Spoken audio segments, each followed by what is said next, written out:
Welcome to Go Fact Yourself, the Top 10 Lists podcast. Today we're embarking on a pretty wild top 10 journey. We're talking theme parks. Yeah, but not your usual ones, right? Not the clean queues and the expensive snacks. Definitely not. We're diving headfirst into the most bizarre, dangerous, just downright unbelievable amusement parks ever conceived. Think of it like a backstage pass. To the designer's wildest, maybe sometimes legally questionable imaginations. Exactly. You shared some truly fascinating material. We're going to unpack the 10 craziest theme parks that actually, existed. Get ready for some serious WTF, no way moments, I think. I bet. So tell us about the sources. What's our top research look like for this? Okay, so for this top 10 journey, our top research is pretty diverse. We've got everything. News articles, documentaries, personal accounts. Even military assessments. Wow. Yeah, declassified U.S. military assessments, believe it or not. Just looking at the list, you know it's going to be a ride. So the mission today. Basically, extract the most mind-blowing nuggets from all this stuff. Right. The kind of details that'll genuinely surprise you, maybe give you some killer trivia. Love it. Prepare to have your idea of fun warped. Totally warped. Okay, let's kick off our top 10 journey at number 10. This one kind of redefines joyful. We're talking North Korea's Mangyongdae Fun Fair, built by Kim Jong-il. Right. And our top research paints this picture. It wasn't just rides and games. It was, well, propaganda, wasn't it? Absolutely. Imagine peeling paint, bumper cars just sitting there silent, this pervasive, eerie quiet. So strange for a fun fair. It really is. What's fascinating here is how this place, this fun fair, it served as this potent symbol of the regime's control. How so? Well, sources like a BBC travel report from 2013 and those U.S. military assessments we mentioned, they consistently describe this atmosphere. Less like fun, more like a carefully built facade. Not about leisure, then. Not really. It was about projecting an image, a thriving, happy society under Kim Jong-il's rule. That was the goal. Get this anecdote from our top research. A tourist saw ride operators manually pushing the roller coaster. Pushing it. Manually pushing it. Wow. That says a lot. And another one described the bathroom as the most terrifying horror house, and probably not in a fun way. I'm guessing not. And our top research backs us up. BBC, The Guardian from 2010, HRNK reports, those military assessments. They all point to a place where smiles were probably, well, forced. Makes you wonder about the reality behind those official images, doesn't it? It really does. And if you look at the bigger picture, it shows North Korea's history of, meticulously orchestrating its public image. Controlling everything, even fun. Exactly. Even leisure, something we think of as personal escape, was staged to reinforce the state ideology. The manual pushing, the rundown state, It shows the regime's real priorities. Which weren't genuine fun, clearly. Right. So it makes you think, what does it mean when a society has to manufacture even its moments of joy? Speaks volumes, Okay, number 9 on our top 10 journey. Buckle up, folks. We're heading to 1980s America, New Jersey, Action Park. Oh, Action Park. Hey, Yeah. Nicknamed Class Action Park for a reason. Pure 80s recklessness. Forget safety regs. This place, according to our top research, was like a chaotic frat party running an amusement park. That's a good way to put it. The HBO documentary Class Action Park, the NY Post archives, Weird NJ magazine. Yeah. They're just filled with jaw-dropping stories. Almost unbelievable. What stands out from the top research is just the sheer lack of oversight, right? Totally. Teenage staff, minimal training, and rides that seem designed with, frankly, zero regard for basic human safety. It's like a time capsule when regulation was looser. Way looser. A stark contrast to parks today. Okay, some examples. The infamous loop-de-loop water slide. Reports say it decapitated crash test dummies. Decapitated dummies. Yeah, that's not a pass mark. And Cannonball Falls. Launched riders so violently, people apparently forgot their own names when they hit the water. Oof. Sounds brutal. Then there was the Tarzan swing. Multiple broken bones per week. Per week. It's madness.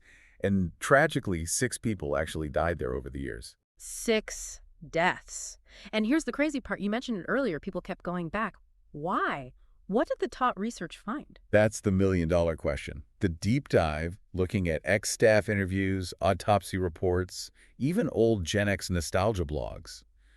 It suggests this weird cultural context. Like it was cool to survive it. Kind of. There was this rebellious allure, testing limits, flirting with danger. It tapped into that 80s invincible feeling. Surviving Action Park was like a badge of honor. Wow. So it reflects a time when maybe extreme consequences weren't thought about as much. Exactly. There was a thrill in that perceived freedom from, excessive caution. Wild times. All right, our top 10 journey takes a bit of a darker turn now. Number Okay. 8, Gulliver's Kingdom in Japan. Ah, yes, this one's unsettling. Picture a giant toppled statue of Gulliver, like from Gulliver's Travels, near Mount Fuji. Okay, sounds whimsical so far. Right, but now picture it right next door to the former headquarters of the Aum Shinrikyo cult. The Doomsday Cult, the ones behind the Tokyo subway gas attack. The very same.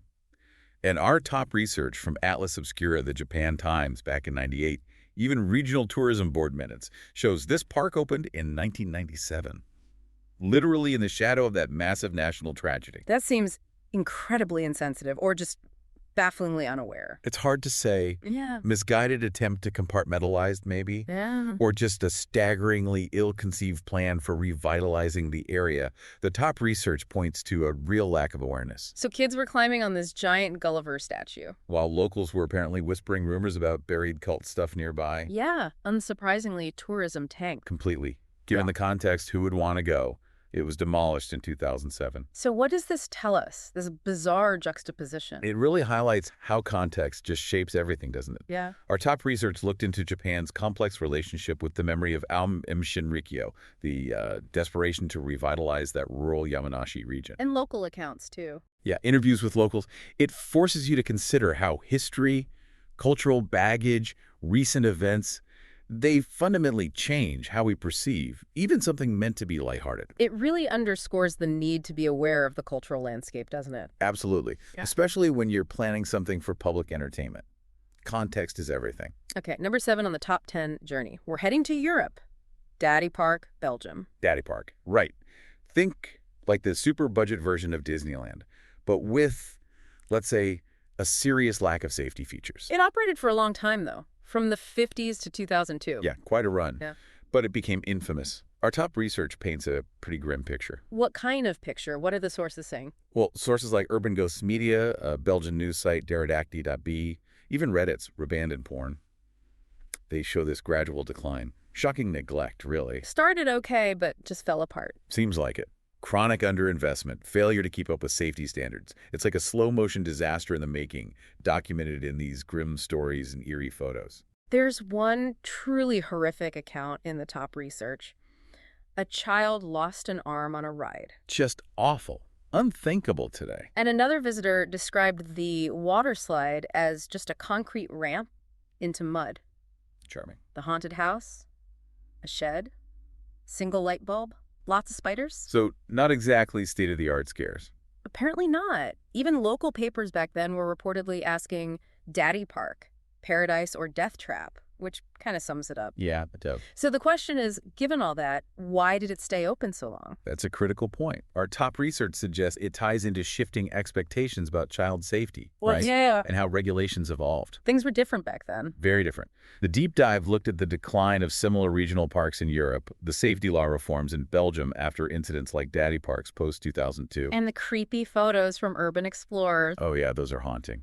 It's really a cautionary tale about letting things slide, about complacency. And the tragic results when safety isn't paramount. Exactly. Yeah. It shows how public awareness and laws often develop because of accidents, sadly. A growing understanding of acceptable risk. Okay, number 6. Something completely different now for our top 10 journey. Florida. The Holy Land experience. Ah, yes. This one was unique.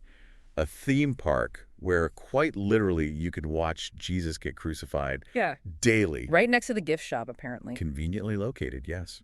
Our top research includes reports from the Orlando Weekly, the Christian Post, and some truly baffled TripAdvisor reviews. I can only imagine. What's really fascinating, maybe a bit jarring from the top research, is this bold attempt to mix profound religious experience with, well, theme park commercialism. That sounds like a tricky mix. Definitely. The sources show this constant tension, right, between what seemed like sincere devotion from the creators and the reality of running a for-profit attraction. Led to some surreal moments. There's one anecdote in the top research.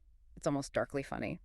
A performer playing Jesus in the crucifixion scene apparently forgot to secure himself to the cross properly, no. leading to an unscripted tumble mid-crucifixion in front of 200 kids. Wow. That's memorable, I guess.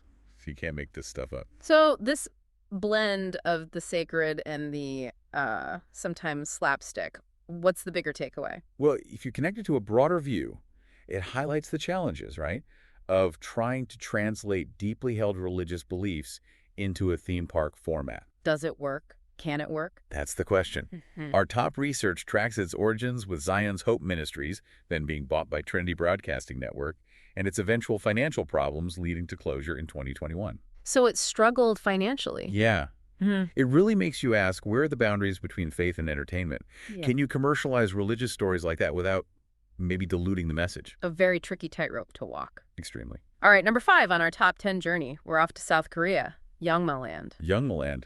Interesting case. It used to be just a regular family park in Seoul. Yeah. Now it's got this unexpected second life. It's become this hotspot for, like, creepy photo shoots. Yeah. Atmospheric stuff. Even K-pop music videos get filmed there. Really? Abandoned park as a set. Yeah.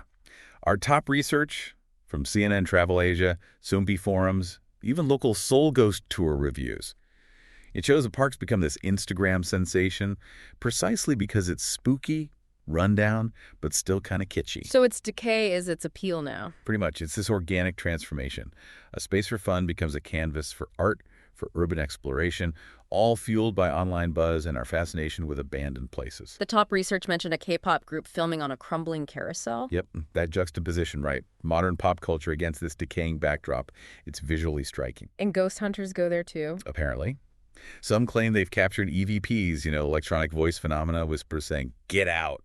Classic spooky stuff. Creepy. So here's the question. What is it about these abandoned places? Why do they draw us in? That's a great question. It taps into something fundamental, doesn't it? Our fascination with decay, with remnants of the past, the stories lingering in forgotten spaces.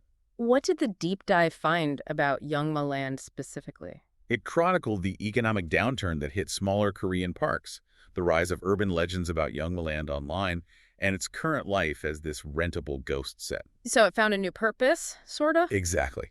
It speaks to the power of place, how meaning can evolve long after the original purpose is gone. Highlights the cycle of urban spaces, how abandoned sites get reclaimed or reimagined in popular culture.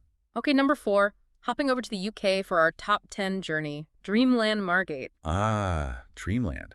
Britain's oldest theme park. But the story here is its revival, which was, well, unique. How so? It got reborn in the 2010s as this kind of psychedelic Victorian carnival. Very distinctive vibe. Psychedelic Victorian. Tell me more. Our top research, Vice UK, the independent Historic England Archives, describes this intentional rebirth, neon lights, vintage rides, but also these really bizarre art installations, like Banksy meets Alice in Wonderland after a strange trip. Sounds interesting. It was definitely aiming for something different, a deliberate, bold embrace of the unconventional, the nostalgic, but twisted. Very surreal, visually arresting, meant to be playfully disorienting. The top research mentioned a specific exhibit, walking inside a giant eyeball. Yes, a giant disembodied eyeball, while a brass band played Bohemian Rhapsody. Okay, that's definitely out there. So what are the broader implications of this kind of revival? If you connect it to the bigger picture, Dreamland's revival is this fascinating case study in cultural restoration, right? Repurposing historic sites creatively. But there were issues. Yeah, the top research looked into UK preservation politics, the whole hipsterification trend in public spaces. And gentrification concerns. Exactly. Interviews with the artists, but also local criticisms about gentrification. It raises that question. Who are these revitalized spaces for? How do you balance preserving the past with catering to modern tastes without displacing people? A complex balancing act. Very much so. Right, prepare yourself. Number 3 on our top 10 journey. Denmark. Bonbonland. Oh, boy. Bonbon Land. Where to even begin? The mascot is a dog that, well, it farts on you. Wait, you're kidding? Nope, not kidding. That's the mascot.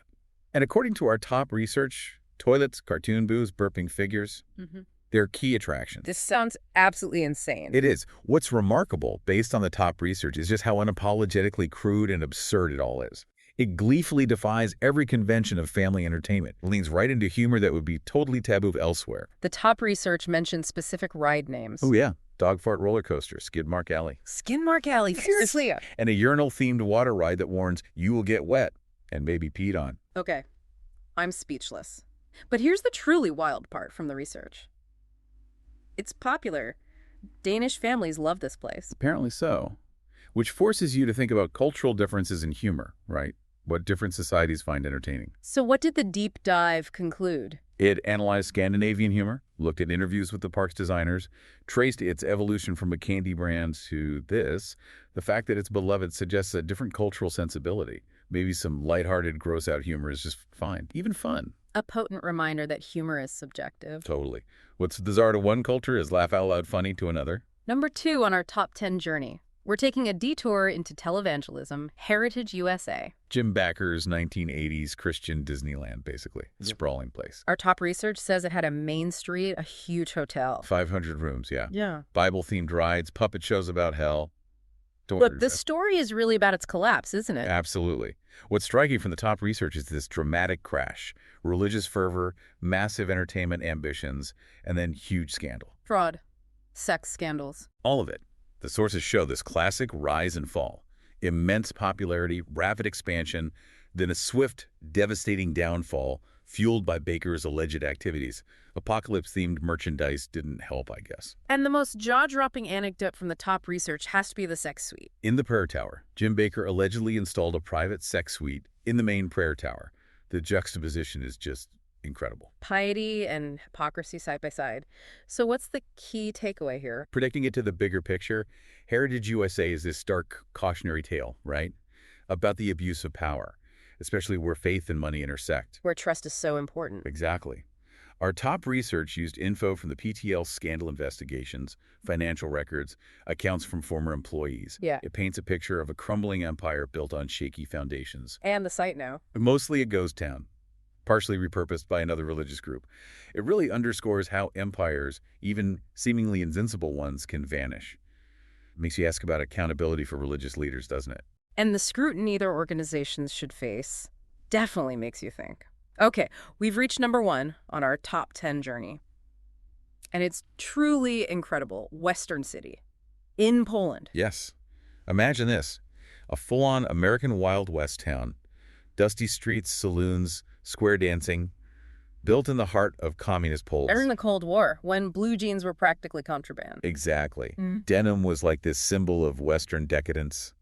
Our top research Polish National Archives, Cold War cultural journals, oral histories from Warsaw University, it paints an absolutely astonishing picture. It's hard to even imagine what's remarkable about it. According to the top research, it's the sheer power of cultural fascination, that desire for escapism, even under a restrictive political system. There was this genuine enthusiasm for the romanticized American West that somehow crossed ideological borders. The top research found people used forged ration cards. Yeah. To buy cowboy hats and stuff inside the park, they went to extraordinary lengths. And the KGB agent posing as a rodeo clown. Unbelievable, right? Apparently captivated by the whole thing, went undercover as a clown. Wow. So the big question, why the Wild West? Why that theme in communist Poland? That's the fascinating part. It raises questions about the appeal of the American West as this symbol, right?